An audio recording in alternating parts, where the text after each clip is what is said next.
Everyone, good morning. আজকে March মাসের 16 তারিখ। এই প্রথমবার আমরা ভাই বোনেরা মিলে বেড়াতে যাচ্ছি। সাথে মাসি থাকছে, কিন্তু আমার মা বাবা যাচ্ছে না। চন্দননগর থেকে শুধু আমি আর দিদি যাব। হাওড়া থেকে 1:25-এর ট্রেন জনশতাব্দীতে যাচ্ছি। আমরা বালাসর পৌঁছবো, মোটামুটি 3 ঘন্টা মতো লাগবে। তো চন্দননগর থেকে শুধু আমি আর দিদি যেহেতু যাচ্ছি, একটু তাড়াতাড়ি বেরোবো। অলরেডি লেট হয়ে গেছে, একটু আগের ট্রেনেই যাব। তো চলো, কোথায় কোথায় যাচ্ছি, কোন হোটেলে থাকছি, কেমন ভাড়া পড়ছে, কেমন কি খাবার, সবই আমি শেয়ার করতে থাকবো। আর ট্রেনের ভাড়া কত সেগুলো আমি হয় স্ক্রিনে মেনশন করতে থাকবো বা ডেসক্রিপশন বক্সে লিখে দেবো। একটার মধ্যেই আমি আর দিদি হাওড়া স্টেশনে পৌঁছে গেছি। আমাদের প্ল্যাটফর্ম নাম্বার দিয়েছে 19 নাম্বার। সেখানেই গিয়ে আমরা বাকিদের জন্য ওয়েট করছিলাম। টোটাল 11 জন আমরা যাচ্ছি। তো সবাই সময় মতো এখনও এসে পৌঁছতে পারিনি। আমরা 4 জন এসে দাঁড়িয়ে আছি, বাকিদের জন্য অপেক্ষা করছি। বাকিরা সময় আসতে পারেনি, যথারীতি ট্রেন মিস করেছে, তাই আমরা 4 জন এই ট্রেনে করেই যাচ্ছি। আর পরের অন্য ট্রেনে আবার নতুন করে টিকিট কেটে বাকিরা আসছে। আমরা ততক্ষণ বালাসর স্টেশনে গিয়ে অপেক্ষা করব। এখনই প্রচণ্ড গরম, ট্রেনে খুবই কষ্ট হচ্ছে, নন এসি, আর ওয়েদারটাও খুবই খারাপ। এই ট্রেনের ভাড়া পড়েছে 138 টাকা পার হেড। আর খুব বেশি লেট করেনি, মোটামুটি 5টার সময় আমাদের বালাসর স্টেশনে ঢুকিয়ে দিয়েছে। এখন আমরা টুকটাক চিপস বিস্কুট খাচ্ছি আর বাকিদের জন্য ওয়েট করছি। বাকিদের ট্রেন আসার কথা মোটামুটি 6:45 7টার সময়। তো বেশ অনেকটা সময় আমাদের এই স্টেশনে ওয়েট করতে হচ্ছে। এই স্টেশনে ভালো পরিষ্কার ওয়েটিং রুম আছে, বাথরুম আছে, কিন্তু বাথরুমে জল ছিল না, তাই ভীষণ অসুবিধা হয়েছে। আর ওয়েটিং রুমের ভেতরে প্রচণ্ড গরম থাকার জন্য আমরা সবাই বাইরেই বসেছিলাম। সবাই এসে গেছে, এবার আমরা আস্তে আস্তে 1 নম্বর প্ল্যাটফর্মের দিকে যাচ্ছি। সেখানেই আমাদের জন্য গাড়ি ওয়েট করছে। এই বালাসর স্টেশন থেকেই পঞ্চলিঙ্গেশ্বরের একটা হোটেলে আমরা এখন যাব। হোটেল থেকেই আমরা যোগাযোগ করে গাড়ি বুক করেছিলাম। গাড়ি নেবে 1200 টাকা। স্টেশন থেকে বেরিয়েই টুকটাক খাবারের দোকানও তোমরা পেয়ে যাবে, কোনো রকম অসুবিধা হবে না। কিন্তু আমরা এখানে দাঁড়িয়ে আর সময় নষ্ট করিনি, এখানে খাওয়া দাওয়া করিনি। গাড়ি করে যাওয়ার সময় মাঝে একটা ফাস্টফুডের দোকান আমরা দেখতে পেয়েছিলাম। এখানে দাঁড়িয়েই আমরা চাউমিন খেয়েছিলাম, মোটামুটি ভালোই খেতে ছিল। আর এখানের একটা নতুন মিষ্টি ওরা দিল, ছানাপোড়া নাম, সেটা আমাদের খুবই ভালো লেগেছে। আমি যেখানেই বেড়াতে যাই কুকুরগুলোর সঙ্গে আলাপ হয়েই যায়। সবসময় চেষ্টা করি ব্যাগে বিস্কুট রাখার, কিন্তু এখন আমার কাছে কিছুই নেই, তাই একে সেরকম কিছুই দিতে পারলাম না।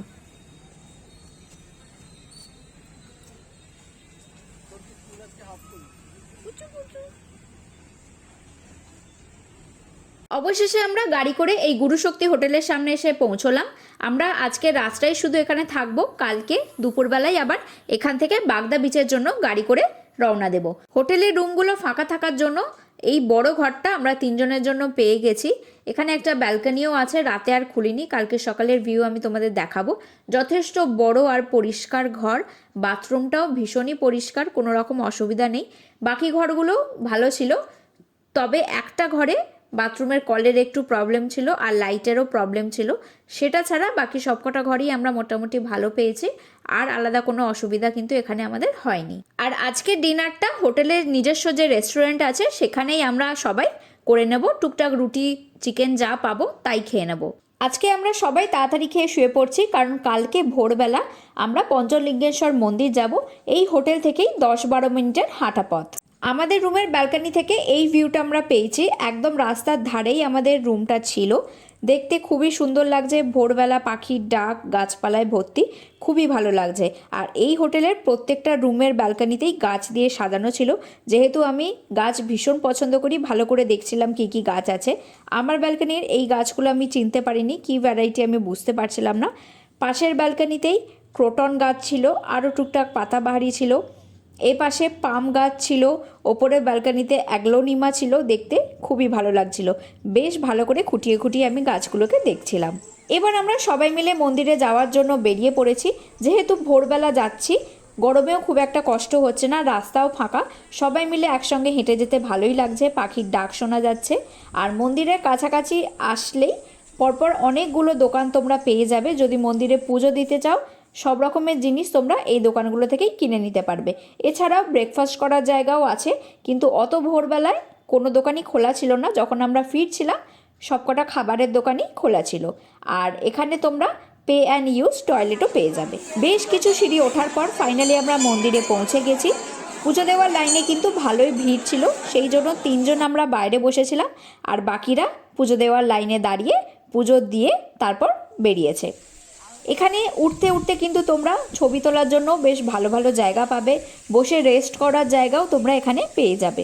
এতটা হেঁটে মন্দির থেকে ঘুরে আসার পর আমাদের সবারই খুব খিদে পেয়ে গেছিলো, তাই আমাদের হোটেলেই আমরা ব্রেকফাস্টটা করে নিচ্ছি। তোমাদের সুবিধার জন্য আমি মেনু কার্ডের ভিডিওটা করে নিয়েছি, দামের একটা আইডিয়া হয়ে যাবে। আমরা আলুর পরোটা খেয়েছি, কোয়ালিটি যথেষ্ট ভালো ছিল দামের তুলনায়, আর টেস্টও খুবই ভালো লেগেছে, কোনো রকম অসুবিধা নেই। সঙ্গে দই আচারও ছিল, আর সুন্দর পিস পিস করে দিয়েছিল, খেতেও সুবিধা হয়েছে, বেশ ভালো ছিল। 11:50 আমরা মন্দির থেকে এসে ব্রেকফাস্ট করে নিয়েছি এই হোটেলেই। এবার এই হোটেলেই গাড়ি বুক করা হয়ে গেছে, এখান থেকে ডাইরেক্ট আমরা বাগদা বিচে যাব। মোটামুটি 2 থেকে 2.5 ঘন্টা মতো লাগবে। তো প্রচণ্ড গরম, এখন গাড়িটাও এসি পাইনি, এখন অনেকক্ষণই যেতে লাগবে। ওখানে গিয়ে কোন ক্যাম্পে থাকছি সেটা ডিটেলস আমি বলে দেবো। গাড়ি করে আমরা ফাইনালি বাগদা বিচে এসে পৌঁছলাম। আমরা এই সি সাফারি বিচ ক্যাম্পে থাকছি। আমরা এখান থেকেই গাড়ি বুক করেছিলাম, মোটামুটি 3 ঘন্টা মতো লেগেছে। পঞ্চলিঙ্গেশ্বর থেকে এই বাগদা বিচে আসার জন্য গাড়ি ভাড়া পড়েছে 2500 টাকা। ক্যাম্পটা আমি একটু ঘুরিয়ে দেখাচ্ছি। বাইরে বারবিকিউ করার জায়গা আছে, গান বাজানোর জন্য বক্স দেওয়া আছে, এখানে একটু ঘেরা বসার জায়গাও আছে, আর বাইরে কিছু কমন বাথরুমও আছে, পাশে টেন্ট আছে, তোমরা সেখানেও থাকতে পারো। আর এখানে দোলনা আছে, এখানে গোল করে সবাই মিলে বসার জায়গা আছে। এই যে বাইরে দুটো কমন বাথরুম দেখতে পাচ্ছ, যারা টেন্টে থাকবে তারা এই বাথরুমগুলো ইউজ করবে। আর এই সাইডে পরপর রুমগুলো আছে, কিছু কিছু রুমে কিন্তু সিলিং ফ্যান নেই, সেটা একটু অসুবিধা হচ্ছে। টেবিল ফ্যান যতই থাকুক এই গরম এরিয়াতে দিনের বেলাটা সত্যি কষ্ট হবে, সেই জন্য আমরা যে রুমগুলোয় সিলিং ফ্যান ছিল সেইগুলোই বাছার চেষ্টা করেছি, কিন্তু আমরা এই রুমটায় ছিলাম, এখানে সিলিং ফ্যান ছিল না। আর এই রুমটা যেহেতু ফাঁকা ছিল, আমাদের 3 জনের জন্য এই বড় রুমটাই দিয়ে দিয়েছে। সাথে টেবিল ফ্যান এক্সট্রা চাইলে তোমরা পেয়ে যাবে, ওনারা প্রোভাইড করে দেবেন, সেটা সমস্যা নেই। আর বাথরুমও আছে, মোটামুটি পরিষ্কার, খুব একটা কমপ্লেন করার জায়গা নেই, কিন্তু বাথরুমটা ছোট। বিকেলবেলার পর থেকেই এই ঘরগুলো বা এখানকার পরিবেশ ঠান্ডা হয়ে যায়, তাই যেহেতু একদিন থাকছি আর এসি ঘর নিইনি, কারণ এসি নিতে গেলে পার হেড 400 টাকা করে আরও বেশি দিতে হতো। আর এখানে পার হেড যা দাম পড়েছে আমি স্ক্রিনে লিখে দেব। সকালবেলার খাবার, দুপুরের খাবার, বিকেলবেলা স্ন্যাক্স আর রাতের ডিনার সবকটাই কিন্তু এই ভাড়ার মধ্যেই ইনক্লুডেড। লাঞ্চে দেখতেই পাচ্ছ 2 রকমের মাছ, ডিম, আরও বিভিন্ন রকমের তরকারি, মিষ্টি, দই, চাটনি, পাঁপড়, অনেক রকমের ছিল, আর পরিমাণও যথেষ্ট ভালো। এছাড়াও তোমরা ভাত যতটা চাইবে ওনারা দিয়ে দেবেন, কোনো এক্সট্রা চার্জ কিন্তু ভাত নেওয়ার জন্য লাগবে না। তাড়াতাড়ি লাঞ্চ করে নিয়ে আমরা সমুদ্রের দিকে যাচ্ছি। এরকম জঙ্গলের মধ্যে দিয়ে সরু রাস্তা দিয়ে হেঁটে হেঁটে যেতে হবে, মোটামুটি 8-10 মিনিট মতো হেঁটে গেলেই সমুদ্র তোমরা পেয়ে যাবে।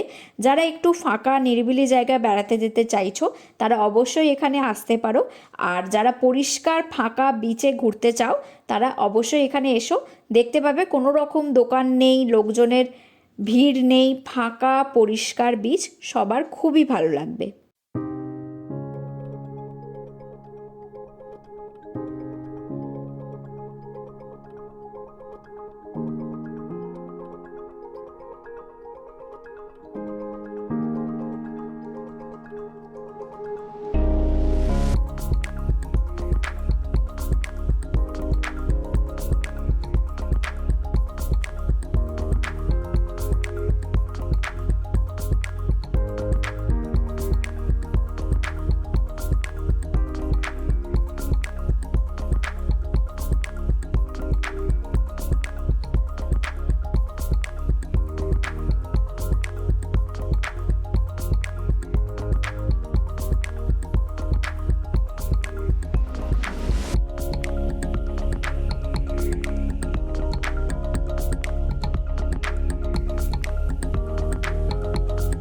সন্ধেবেলা আলু আর পেঁয়াজের পকোড়া ওনারা দিচ্ছেন, সাথে কাসুন্দি আর সসও ছিল। আর তাছাড়া আলাদা করে তোমরা এক্সট্রা চিকেন বারবিকিউ করাতে পারো, ওখানে ব্যবস্থা আছে। পার কেজি 500 টাকা করে পড়বে। আর তাছাড়াও অন্যান্য মাছ আর কাঁকড়ার বারবিকিউ ওনারা করে দেবেন, সেটা বাজারের দাম অনুযায়ী আর বাজারে কবে কি মাছ অ্যাভেলেবেল আছে সেই অনুযায়ী ঠিক হয়। তো তোমরা সেটা ওখানে সেদিনের মেনু জিজ্ঞেস করে নিলে তোমরা দাম জেনে যাবে। মোটামুটি চিকেন বারবিকিউটা কমন, তো সেটাই 500 টাকা পার কেজি হিসেবে করে। আমরা সেটাই নিয়েছিলাম, 1 কেজি অনেকটাই হয়েছিল, আর টেস্ট দারুণ ছিল। তোমাদের সামনেই বানিয়ে বানিয়ে ওনারা করবেন, সার্ভ করবেন, দেখতে খুবই ভালো লাগবে। এরপর ডিনারে রুটি, চিকেন কষা, বাঁধাকপির তরকারি, আলু ভাজা আর রসগোল্লা দেওয়া হচ্ছে। তোমরা যদি ভাত খেতে চাও তাহলে সেটাও পেয়ে যাবে, ওনাদের আগে থেকে ইনফর্ম করে দিতে হবে। পরের দিন সকাল থেকেই উঠে দেখি মেঘলা ওয়েদার, অন্ধকার হয়ে আসছে মাঝে মাঝেই। আমরা ভাবছিলাম এবার সমুদ্রে হয়তো আর যাওয়াই হবে না, তো আমরা কিছুক্ষণ ওয়েট করে ব্রেকফাস্টটা করে নিলাম। কচুরি, কলা, ডিম সেদ্ধ আর ঘুগনি। আর তোমরা যদি কচুরি না খেতে চাও রুটি বললেও ওনারা বানিয়ে দেবেন, তাছাড়া মুড়িও অ্যাভেলেবেল ছিল।